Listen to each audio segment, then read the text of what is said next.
This is me, filming a rescue of a cute little pangolin last year in Congo. This is me and my friends crossing a crystal clear river in the middle of the jungle, and here I am filming a hatching of baby green turtles in a remote part of Indonesia.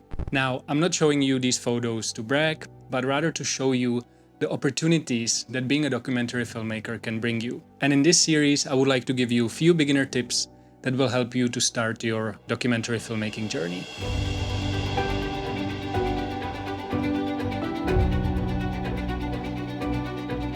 So the reason why I love documentary filmmaking is 1.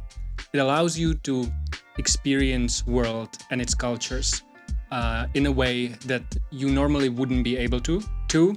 It has the power to create tangible change through the stories that we as filmmakers tell. And 3, there's literally no limit how far you can take it or how far it can take you. On top of that, documentary filmmaking has been on the rise and it's predicted to grow in the years to come. You can see that on platforms such as Netflix, Amazon Prime, Waterbear. All these platforms are quite heavily investing into creating documentary series and documentary films, which only means that there's definitely demand for documentaries. So, in my opinion, documentary filmmaking can be not only very fulfilling, but there's also a good potential from a business perspective. And at the same time, I believe that documentary filmmaking genre is one of those things that won't be so easily replaced by AI. And so if you're someone like me who likes to travel, who likes to experience different cultures, who likes to understand different perspectives of people all over the world, and at the same time is looking for purpose in your work, then I think that documentary filmmaking might just be the answer. And the beginner tips that I'm going to give you in today's video will help you start on your journey in making much better and much more meaningful documentaries. Eso es lo que me ha dado a mí la fixie y mis ganas de querer seguir queriendo mucho más, no conformarme. So, tip number 1, start with your passion. When you're deciding on your next or maybe first documentary topic, ask yourself, what are you passionate about? For me, passion is a big driving force behind everything that I do. So naturally, if I'm passionate about something, it's usually a good indication of what my next documentary could be about.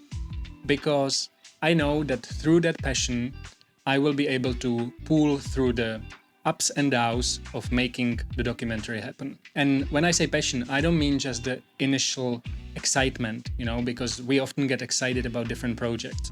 But take your time to really think about if this topic is something that you're passionate in the long run. Because documentaries, especially, feature documentaries or longer documentaries, can take up to weeks, months, or even years at end. And so you want to make sure that when you start the documentary, you know that this topic will be something you will be passionate about in the future, so that you can pull through all those obstacles that you might face on the journey, and you don't just quit in the middle of the production. So again, think about what you're passionate about or what you're really, really interested in, and then use that to pick a topic for your next documentary. So now that you have a topic that you're passionate about, I highly recommend you to find a character with a story. Because topic on itself is not enough to make a documentary. It is possible, but it's very, very difficult, and you have to be very experienced in making documentary films. A character with a story will make your job much easier, because suddenly you have a protagonist and you have someone whose story carries the viewer through the film. After all, we are all human and we are interested in other human stories. And if you look at the majority of successful documentaries, you will notice that most of them have a character or a few characters whose story makes the documentary film interesting. Now, you might be asking, how do you find a character with a story? My tip for beginner filmmakers would be to start with someone who's on a journey, someone who's trying to achieve something, who's trying to overcome certain obstacles on his journey, because this will naturally make for a more interesting documentary to watch.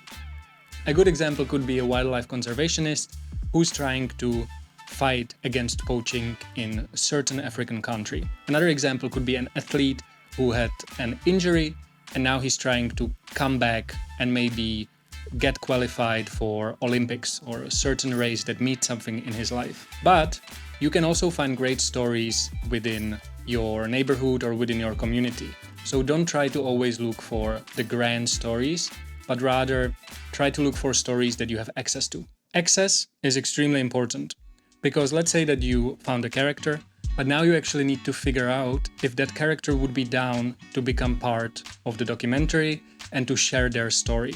You have to realize that you're trying to enter into someone's life and maybe make a story about something that is very intimate, something that hasn't been properly processed yet, and something that maybe they never even spoke in public about. What I find works the best in this case is just to be human. Meet the character, leave the camera at home, and explain them what are your intentions with the film, what do you want to get across, and what they can expect from making a documentary like this. Also show them that you really care about their story, because that's something that will make them feel seen and it will build trust with your character. Now, if the character is interested, I would also let them know how much time it's going to require from their side and the access that you will need. Maybe you will need to film them at work or at the training ground, and so on and so forth. At the same time, you want to make sure that the character is also invested in making the film, because you don't want a situation where you're in the middle of the production and then the character suddenly says that he's not enjoying the process anymore and he kind of wants to scratch the whole production. That's something that can happen, of course, but ideally you want to prevent this by making sure that the character is invested in the production. Alright, you have a topic, you have a character with the story, who's down to film the documentary. The next thing I would do is pre-interviews. Pre-interviews will help you to get to know the character on a deeper level. They will help you to understand all the layers of the story, and they will help you to understand where is the character coming from and where is the character going. I usually approach these interviews more as a conversation, and I don't mind if they're going for long, because the more information I have, the easier it is for me to then start putting together a storyline. I usually do that using sticky notes in Milanote, and once I have a rough storyline that I think could work for the film, then I run it by the character so we are both on the same wave, and I ask for feedback. You have to realize that the character is kind of your co-director, because they're the ones who know their story the best, and you're more of a facilitator who's coming in and who's trying to give this story a shape so it makes sense and it's also interesting to watch. Now, of course, if you're doing a pure verite, then the pre-interviews might not give you all the information, because the situation might actually be happening as you're filming the documentary. But if you're doing recreational documentaries, then you can definitely do very deep pre-interviews and get as much information as you can from the character. And the last, and maybe the most important tip I want to give you, is to be ethical with your films. I believe it is important to represent the truth to the best of our ability as storytellers, and you definitely don't want to manipulate quotes or events just to fit your preconceived narrative. What I also try to do with my documentaries is to show the character in the best possible light, so when they look at the film, they would be proud about themselves and they would feel happy with the image that you've created. And I would like to give you an example here, which I've been seeing on YouTube quite a lot recently, not necessarily with documentary filmmakers, but with travel vloggers and with travel filmmakers. I'm sure that you've seen a filmmaker going to a developing country, spending some time with the locals or with the indigenous communities, and then saying something like, these people have so little, but they are so much happier than we are. This is absolutely taken out of context, because in most cases, those creators don't actually ask the people about their happiness, or they don't ask the people if they would want to live the same way we do. Would they want to have food security? Would they want to have proper housing? Would they want to have a drinkable water? And in most cases, those people will say yes, and that's understandable.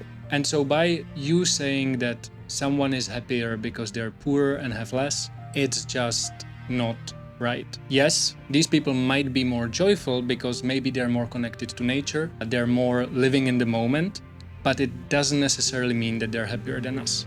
So if you're making documentaries or if you're making travel films, please don't put your words into other people's mouth. unless you did a proper research and unless you actually ask those people if that's what they feel like. Another point here would be to think about impact. Think about how the film is impacting the character, whether through the production, but also then through distribution. Think about how you can create more impact for the character. Can you maybe help them through fundraising? Can you somehow support them on their journey? And can you use their story to motivate others, maybe within their local communities or with people with similar stories? Because I believe that we as documentary filmmakers and storytellers have the power to touch hearts, change minds, and move crowds. So use it well and use it with good intention. Equipped with these tips, I encourage you to start your next or maybe first documentary. And if you would want to find out the lessons that I learned while filming in Congo last year, then you can check this video right here. As I said, this was just the first part of the series, and in the video next week, I'll talk about little more practical tips that you can use while you're actually filming or working on your documentaries. So subscribe to the YouTube channel, and as always, I'll see you next Tuesday with the second part of this video series. Peace!